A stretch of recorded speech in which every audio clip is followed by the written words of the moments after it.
যেমন আমার প্রবাসী ভাই যারা আছে দিন রাত পরিশ্রম করছে, মিডল ইস্টে যারা আছে এখানকার তুলনায় তাদের ওখানে তাপমাত্রা অনেক বেশি, কিন্তু তারপরও তারা কাজের মধ্যে চলে যাচ্ছে। ঘুমের ঠিক নাই, খাবারের ঠিক নাই, রোদ, মারাত্মক রোদ, শরীর তো কভার দেয় না, হাজার হলো তো মানুষ।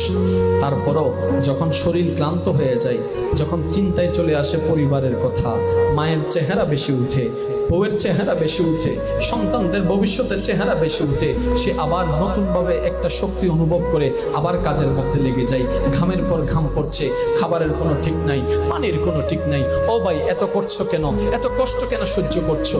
আমার যুবক ভাই, আমার সে প্রবাসী ভাই বলবে, আমি যদি কষ্ট করার কারণে, একজনের ত্যাগের কারণে যদি 5 জনের মুখে হাসি ফুটে, এটাই আমার জন্য পাওয়া, এটাই আমার জন্য পাওয়া, আমার জন্য পাওয়া। এবার এটাই হচ্ছে পুরুষ জাতি, দিন রাত করে যাচ্ছে, এটাই করা দরকার, এটাই সুন্নত, এটাই দায়িত্ব, কর্তব্য পালন করতে হবে। কিন্তু শ্রদ্ধার সাথে বলি, নিজেরটা ভুলে যায়েন না, কারণ 99% আপনি যাদের জন্য করছেন তারাই চোখ উল্টাই ফেলবে, এটাই বাস্তব। ইচ্ছাই হোক অনিচ্ছাই হোক, করোনাকালীন সময় তার বাস্তব প্রমাণ পৃথিবীকে দেখাই দিয়েছে।